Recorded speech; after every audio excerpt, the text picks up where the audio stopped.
think next year when we commemorate the race massacre of 1921,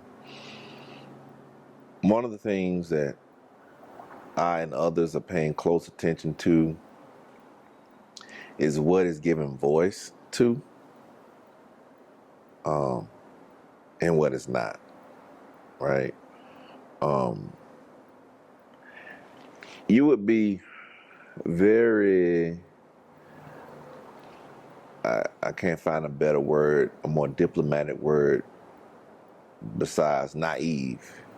Be very naive, not you, but just people in general, to think that the same city that watched her citizens be burned, killed, looted, and bodies dumped in mass grave. You'd be naive to think that that same city would be,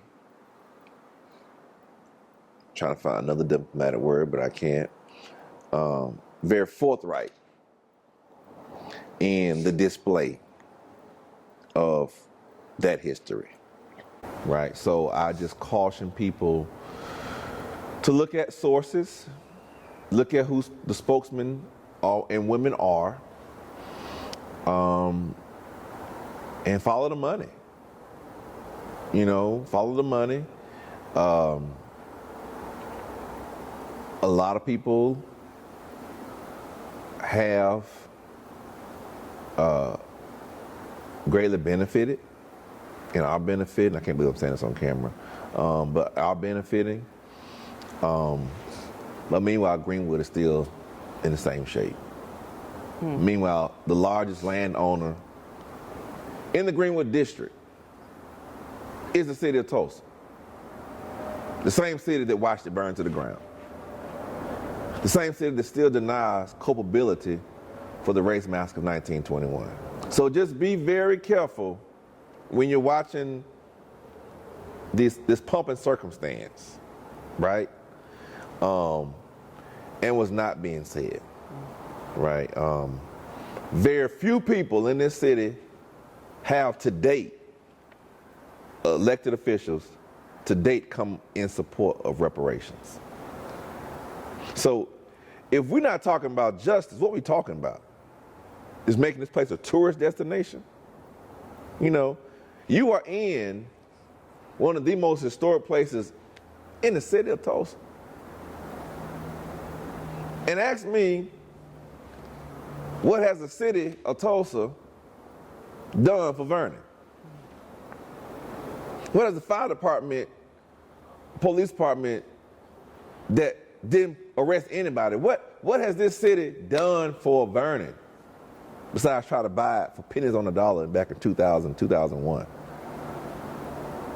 So I'm not going to be that excited out of just symbolic gestures, building of places to house history or to tell history, where the very building that is historic is crumbling, right? And so, and not just about Vernon, but none of the survivors got anything from the city.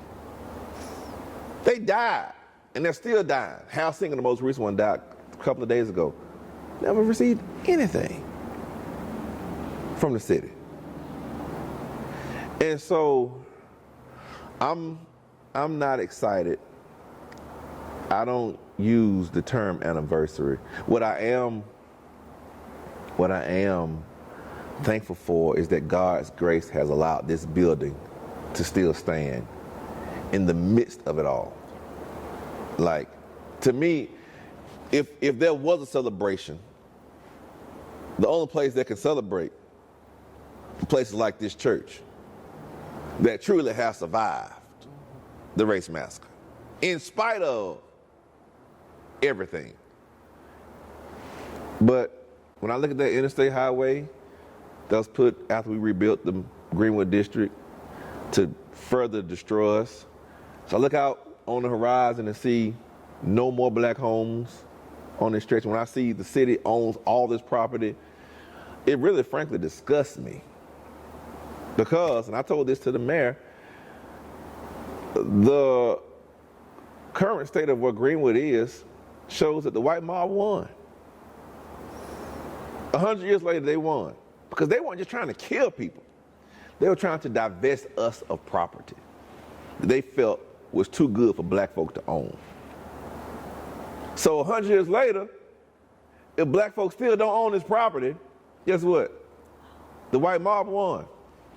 So I'm not going to, what do I look like clapping for anything less than that? Because they won. We rebuilt after the massacre only to see the interstate highway come through and devastate property value to allow the city to come in through urban. They call renewal, we call removal, and buy property for pennies on a dollar. And today we still have nothing. And today we have people that have the same philosophy that the white mob had back in 1921. Well, y'all should take Greenwood further north. That's the same thing they were saying back in 1921. And you still have folks today saying, let's just take it further north. Y'all don't need to worry about Greenwood anymore. It's just a road. Take y'all development further north. Why don't you take yours further south like you have done? But now they've run out of space south. They got to come back, and this is the only place left. So anything short of reparations would be disappointing. Anything short of this church being completely remodeled and restored would be disappointing. Anything short of us having the bodies dumped in those mass graves would be disappointing. Anything short of still not having a charge, any of those folk who were the perpetrators during 1921 would be disappointing. So, yes. Okay, now last question. Sorry. What can people do? What can youth do that are watching this? What can people do? To the youth especially, right? They have an advantage that no other generation of Oklahomans has ever had. Most other generations of Oklahomans, they weren't taught about the race massacre until like maybe 5 years ago, at best. The youth of today have the advantage that they know about it at an early age, that if Pastor Turner is not successful in getting reparations, they can carry on the torch, right? And they can help out now with the fight for reparations from 1921 race massacre. And as they make things viral, right? Make this viral. Like, don't let the city or state forget what they did. This wasn't Al-Qaeda. This wasn't Japanese government. This wasn't any foreign threat. This was Oklahoma. This is what Tulsans did to Tulsans. Mm-hmm. And to join the fight, speak out. When you turn 18, register to vote. And to the church community, God is working with me on forming some coalition of churches that support reparations. And so I'm praying, that just came out. He just taught me about that yesterday. So I'm still meditating on what that looks like. Okay. But to be willing to stand in support of this cause from a moral foundation, not political. It does have political ramifications, but to me, this is a moral movement. And I believe God is starting a revival on moral righteousness for our society, and would love to partner with any like-minded congregation. Wonderful. Great. Thank you. Thank you. Thank you. Good God. Thank you. Thank you. And you just let me know what we can do to help with that. Cool beans. I'm serious. Let me know.